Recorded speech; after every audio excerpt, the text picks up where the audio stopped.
be like really aggressive. The small girl. BBC.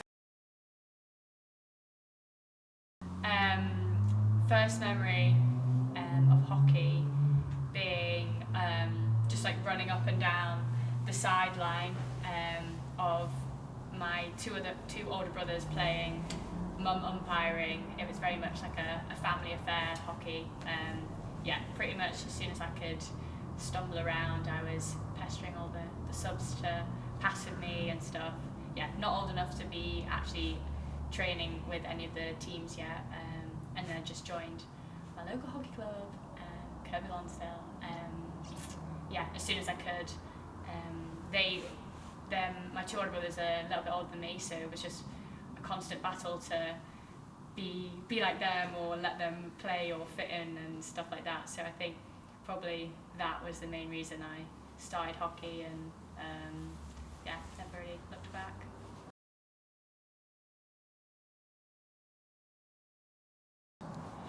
Childhood dreams.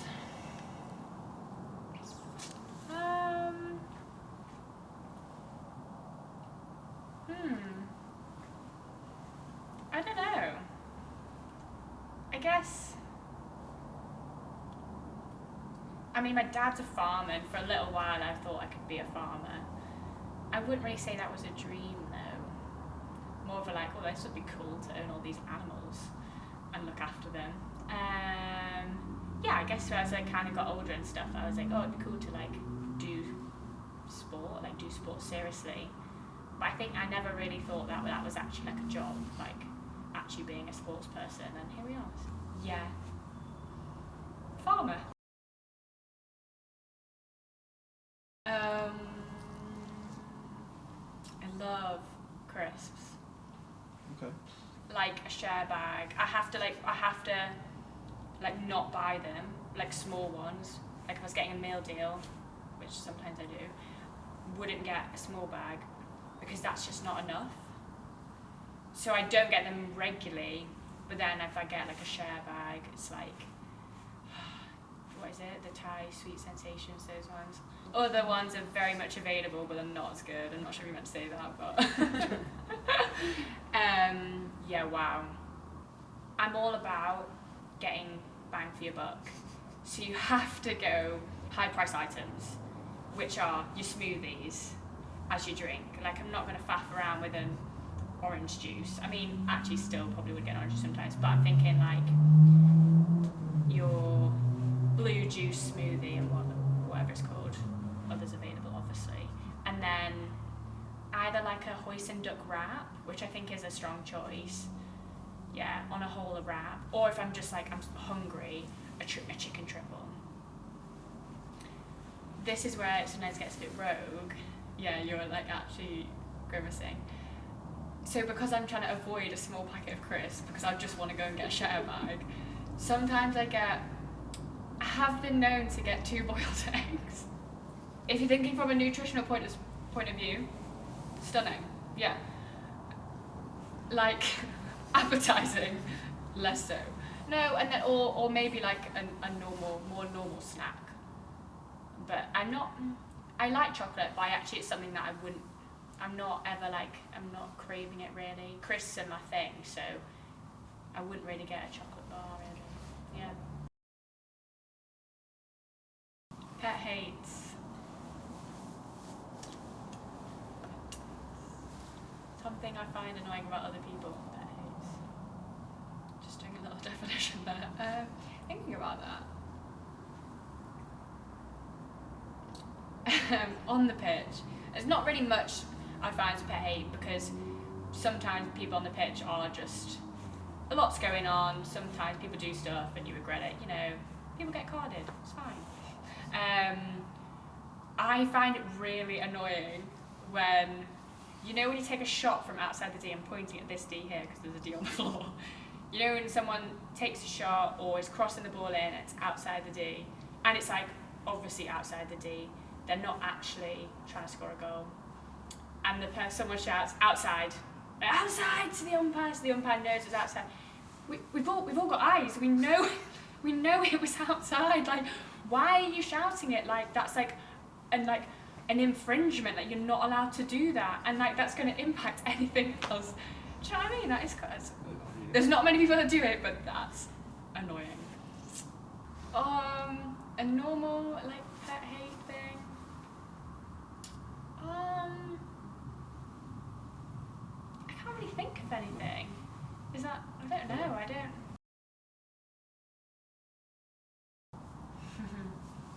Three coolest things.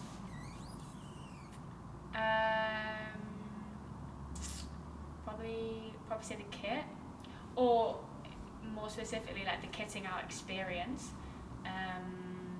So you go to like, we went to this like big warehouse in Birmingham, and it's like huge, and you kind of go through this whole process of from like going into individual cubicles of them like literally like tailoring your kind of like opening, closing stuff, so like your smart stuff. They literally like, oh, it's a bit, we can alter it there, and we can pull it up here and stuff, which is like pretty cool. And you have like your own like literally like personal shopper type thing. So like hockey have a slot, and then there's obviously like loads of stuff there for like each person within that. And then there's also really cool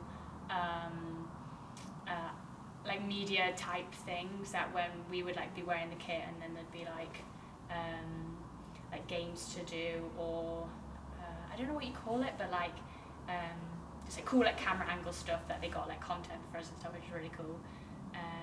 And the kit was just pretty flames anyway. So that was, again, also just being the first Olympics I've been to, and not really knowing what to expect, because I hadn't been to like a Commonwealth Games or anything beforehand either, so I hadn't been to like a games type like a multi-games type experience. So yeah, literally went into it blind, so like everything was like so cool. I guess when we were there, although it was like COVID-y and all those types of things, the food hall was really cool, because it's obviously you've got countries from all around the world, and there's so many athletes in this village that it's like a 2-story like massive food hall, and it's like obviously they have to feed all these firstly different like athletes that need different nutritions, and also are used to different foods, so they basically just have to like cover everything. Again, it didn't really cross my mind that it'd be like that at all. So within this building there's like basically like a big horseshoe of different food stalls, probably is the best way to describe it, and each area was like continents. So you'd walk in and you'd be like chatting to we'd always go to like meals together as a team, and we'd have like an area that we'd always sit at, and then you'd be like chatting with like some of the girls, and you'd be like, oh, what food are you going to get today? And they'd be like, oh, I might go to Europe today. Or like, oh, have you tried something so and so from Asia? And they'd be like, no, I haven't. And it was just like thinking about that, like that was, I remember walking for the first time being like, this is so bizarre, but really cool. And we got like the usuals and the favourites and like stuff that were really good. So that was really cool. And I guess that was 2. I guess just the scale of it, like the scale of the games, and like there being really quite famous people from all around the world there. Yeah, which was, I think, is like a massive, amazing thing, but also side note of like quite like a eye-opening experience as well, in the sense that obviously we all go to the Olympics and everyone has to have qualified with a time or a position or a place in the world, whatever your discipline is, but not all the countries have the same support, which kind of makes you, like being so lucky being from Great Britain or Australia, USA, they're all like the big countries that have a lot of funding, a lot of support, kit, obviously all those things are quite materialistic, but all those things. And then you meet other countries, because it's very like a lot of athletes chat to each other, and like even just like passing someone, you can like just like chat to them, and like the difference in what other countries gets was really eye-opening. At the end of, side note of like a really cool thing that you do at the end of the games, a lot of people do like kit swaps.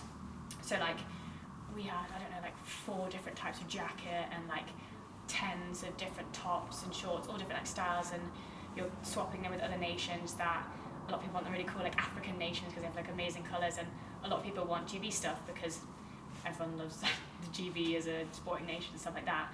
And I remember speaking to this one guy, and he had like 2 tops, and you were there at the Olympics for like, I don't know, we were there for like 3 weeks, which is a long time. Like hockey's there for a long time, but some people are only there for a couple of days, yeah, but like I think he might have been an athlete, so like probably there for a little while.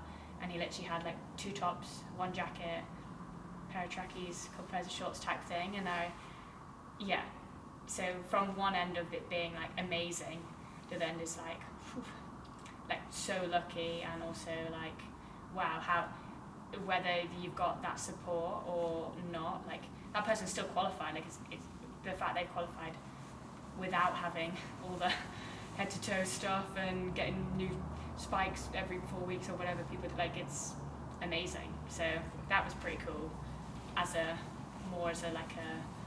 yeah, just a phenomenal feat kind of thing,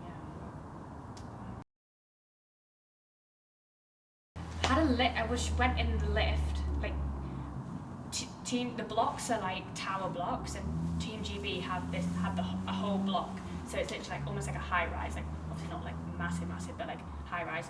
So only Team GB go in this block, and we were quite high up, was our like floor, and you can get the stairs as well, but tiring. Obviously gonna get the lift, and we got in the lift, and the Murray brothers were in there, and I remember being like, like, oh my god. Obviously not playing it cool. There was other people there, and they just like proceeded to chat to them, and I was just like stood there the whole time being like, wait, you do know it's like them. I probably said zilch. I'm just not as like casual around these cool people, because I don't see myself as like being one of them. I'm like the outsider to what they are. Well, I guess we're all sports people, but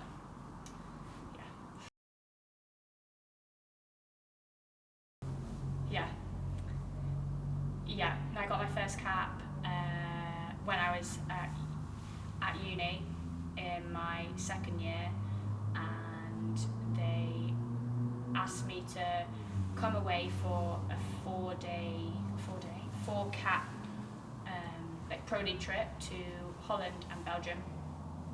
They being GB hockey. I don't know why I said they, like it was who are they? And they had loads of injuries in the squad. I did EDP at the time, and was just, I guess that was kind of a goal of mine at the time, to hopefully try and get selected at some point, but very much at some point. Like I wasn't expecting a call up at all. They had injuries. They asked myself and a couple of other like development players to come on the trip and do a bit of training beforehand. You might play, you might not. It was very like numbers dependent, also like how you're gonna fare dependent. Like you might not go, but it's an amazing experience. So I was like, cool, absolutely. And went and played all 4 games. 2 games against Holland. My first 2 games against number 1 nation in the world. So thrown into the deep end. Yeah, it was hard. But I remember just like being so nervous, but like absolutely loving it at the end of it. Like I was just like a blur. Like I don't really remember like anything from the game apart from like being so nervous before. And then we drew that game. Like I remember drawing, and like the whistle went, and like I remember like Unzi turning to me and being like, "Yeah, that's all right, that." And I was like, "Yeah, I think that is, isn't it?" But I don't really remember like anything in between. And that.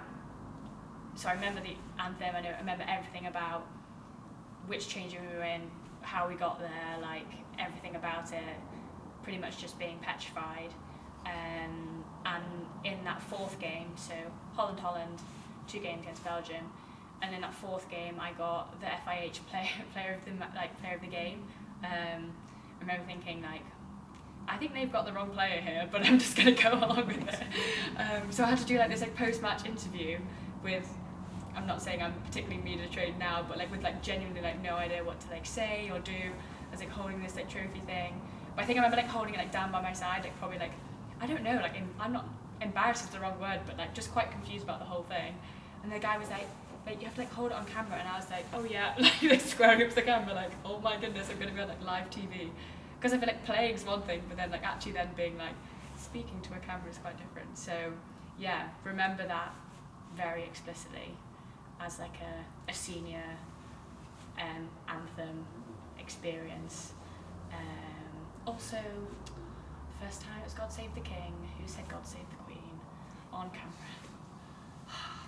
And we actually got reminded in the tunnel, like jokingly, someone was like, make sure you say God Save the King, and I was like, obviously, and then camera pans, I say it wrong, and then we're like, it's just a bit of a silly situation, yeah. Classic. I did, as much and everything that I possibly could at primary school and all like the local clubs, but football was my biggest one. I loved playing football. I guess a very similar type of sport to hockey, so it's just like very similar movement and kind of like plays and stuff. I think I was pretty good at football. Like I probably, when I decided to play hockey or football, I've been a couple of years of doing them both semi-seriously. I was playing at Blackpool, which is like pretty far from home, like an hour and a half probably there and back, and training there. Must have been training there like 2 nights a week and then a game at the weekend, and then also training hockey probably once or twice a week, probably once at that time, and also a game at the weekend. So it was just such a commitment for my parents more than anything. That was very much like, a couple of years of doing that and starting secondary school and having to make that decision of hockey or football. So probably some bigger role models at the time in hockey. I mean, if I was a kid now, I'd probably be picking football after everything amazing that's happened this summer with like football. But pretty glad I picked hockey. I think a lot.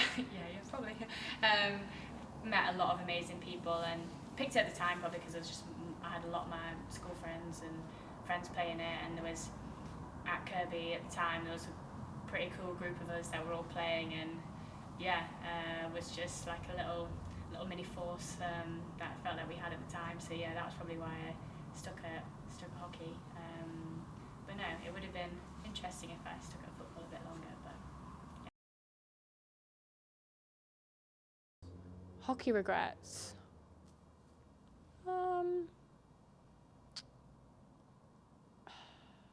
I don't think so, because I think the whole time from like day dot, like county type stuff, all the way up to now, I think I was probably put in situations that I were actually the opposite. Like I didn't feel prepared for them. Didn't feel like good enough for the team or whatever you've just been invited to, or even like from the England under 16 stuff all the way up to come and join the GB senior team. I was like, what? Like they've definitely got the wrong person again. Like I never felt like I was probably ready for any of those situations, but you look at it, you weigh it up and you think, well, if I don't do this, like probably going to regret it. And like actually putting yourself into an uncomfortable situation and just being like, right, I'm just going to crack on and just like try my hardest and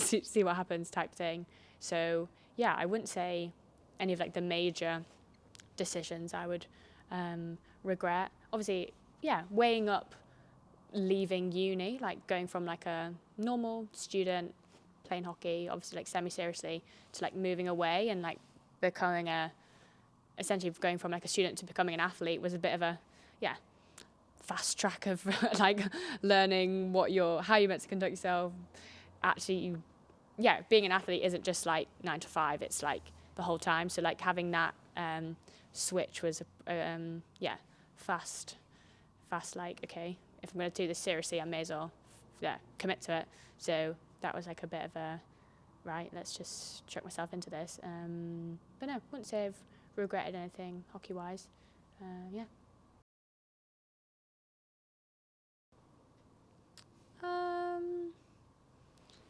I'd say, well, getting selected to go to Tokyo Olympics felt like, wow, this couldn't get any better.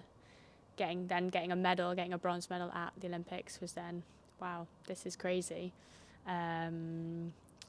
This summer, the Commonwealth Games, that was pretty, that was kind of something else, because not really, I feel like they're not really comparable. Obviously, such different like games of like, obviously Olympics is like the whole world, and like Commonwealth is like a very different cohort of like countries. But Tokyo was also completely behind closed doors, and the Commonwealth Games was a home Commonwealth Games, so it was like, from that perspective, they were also couldn't be further apart. So after we won bronze at Tokyo, obviously there's a lot of like screaming and running around, and then when we all kind of like came off the pitch and went into the change rooms, obviously the first thing you do is like get your phone, call your parents. So I remember calling my mum and dad, or it must have been like FaceTime or whatever, and they, bless them, they'd obviously watched the game. They'd start to watch the game because I think it was like 2 or 3 a.m. At home, and they were like in bed, so they'd watched it in bed, bless them, and they were like, oh my god, obviously like Fiona was so proud of you, and I like spoke to them probably for no longer than like couple minutes, and they were like, right, okay, we're going to bed now, like lots of love, we'll speak to you tomorrow. So my dad's a farmer, obviously, so he was getting up in like a couple of hours, so I think he was like barely awake even watching the game. So that was like one kind of experience of like, height of your playing career and winning something so incredible, but it feeling so far from everyone that's got you there. So like my mum and dad, mum especially, carting me all around the country and having to watch it in her own bedroom, like it's just a weird situation. Then come Birmingham in the summer, mum and dad watch everything and are like actual hooligans, like they are loving everything about the Commonwealth Games. Dad doesn't take much time off, being farmers, being a lifestyle, not like a job.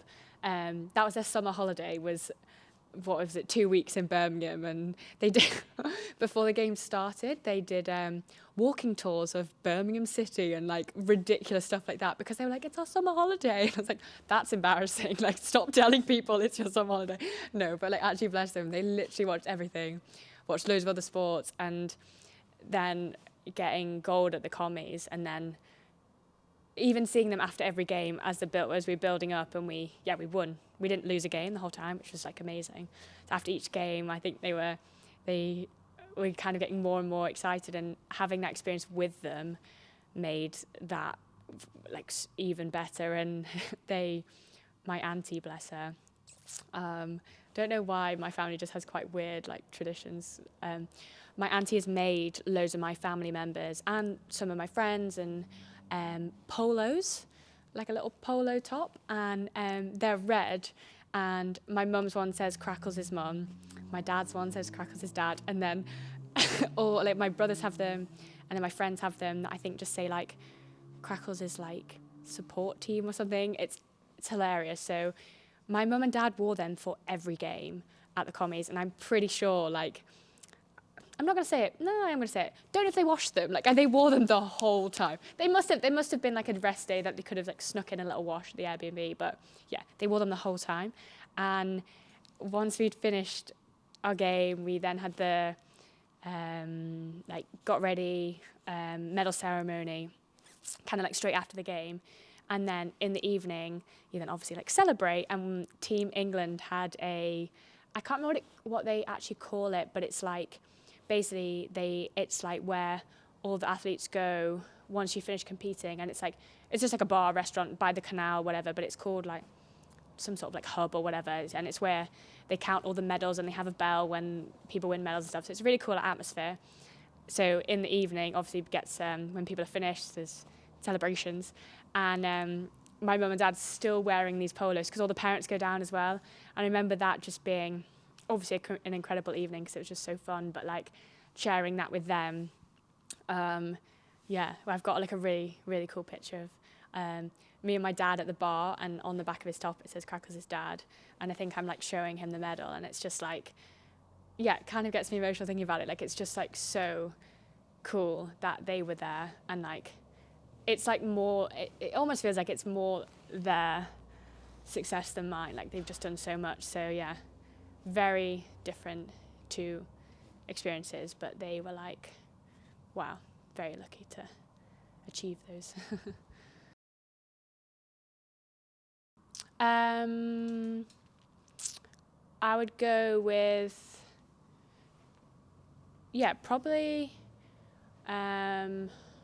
So I had my secondary school was just like my local state school, 5 minutes down the road, and both my brothers went there. It was a really good local school, but nothing like no sports specialist or hockey specialist or heads of sport. It was like, these are your PE teachers, and they were just like the greatest people ever to just kind of like equipped you for, okay, you're clearly quite a sporty child, but like here are the like life lessons of like working hard, like teamwork. And I just remember them, even though probably once I surpassed the age of like 14, I probably knew more about hockey than they did, but like that didn't matter. I still like looked at them like they like in awe anytime they spoke, because I had so much respect for them, and they were just, they're just legends. And I think still a couple of them are still at the school, and they were just like, obviously PE was my favourite sport, and I just used to, any game, anything we were doing together, like I would just felt like I learnt so much about being a sports person over being like an athlete. And like, we had, school was for school, like it wasn't really for like improving my hockey. That was like club stuff, but then they just made school like, I wasn't excelling in hockey at school because that wasn't really a thing. It was like, you've got PE, you're doing, I don't know, like bench ball or whatever, or netball, and I still, the lessons they were teaching us in those lessons, I still just like, I was so in awe of, just them being just legends of like sport, of like PE. So shout out to Mrs. Blackburn specifically. She came and watched the one of the pictures on my Instagram as well. She came and watched the Commonwealth Games with two of my other PE teachers as well, and I, after every game, I'd be like, oh, mum and dad, whatever, and like obviously that was like so special. And I didn't know my PE teachers were coming to watch, and they were like, went and saw my mum and dad after one of the games, and they were like, oh, we've got like some people have come to watch you. And I was like, oh, right, okay, like looking around, and I look round and I see these like three of my secondary school PE teachers, and I'm a bit of a crier anyway, but like I could not believe they were there. And like that was something else, that they were there after not necessarily teaching me like anything really about hockey, but like growing me as like a little scrawny little child, and just like learning about just sport and just like working hard and just getting stuck in. So that's one kind of role model, I'd say. I'd say my mum is a bit of a legend, Mary. You know Mary well.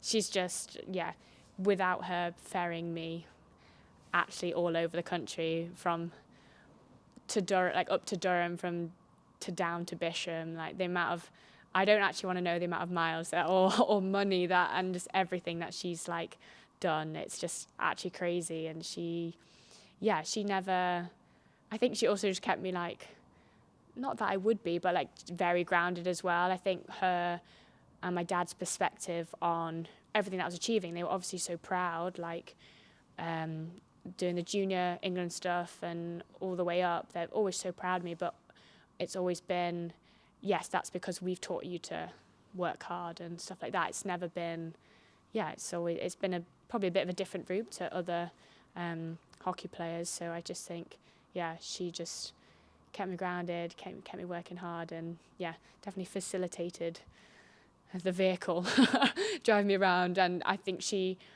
17th birthday, obviously booked me on driving lessons, because she was like, you're going to pass your test as soon as possible so I can stop driving you all over.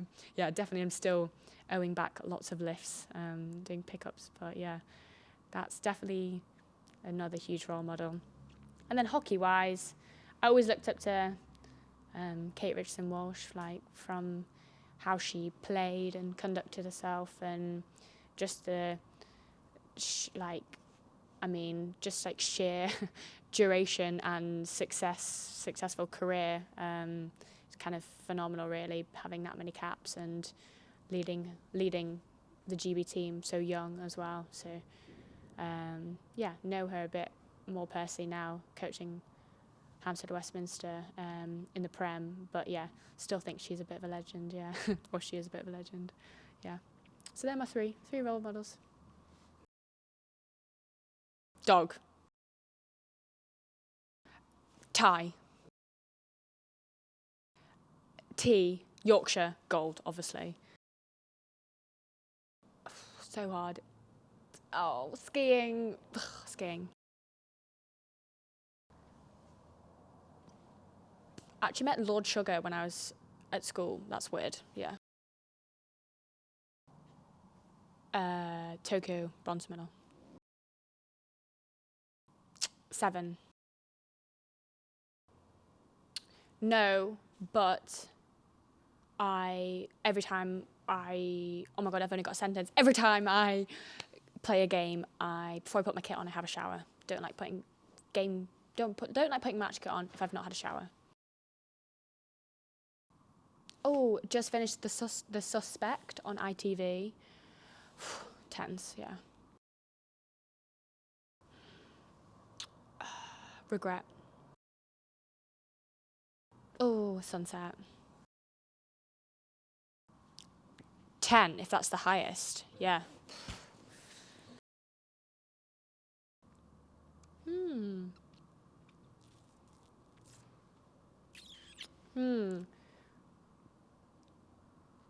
That's a hard one. I feel like I've been told so many things.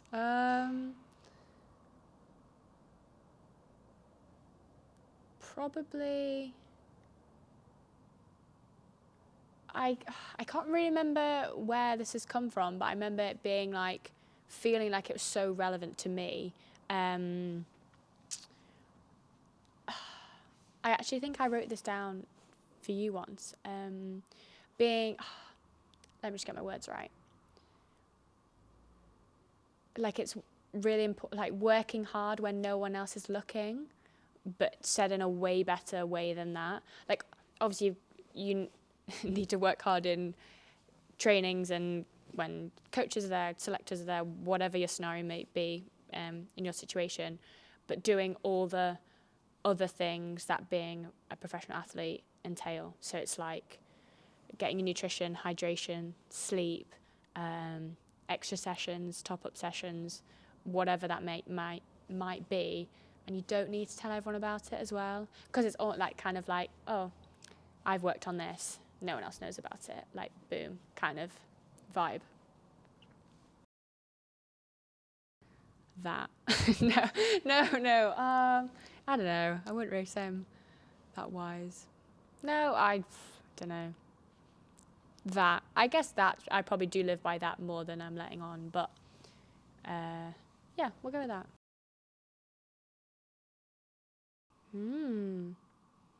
Question for the next person. Ooh, I want to think of something like really random.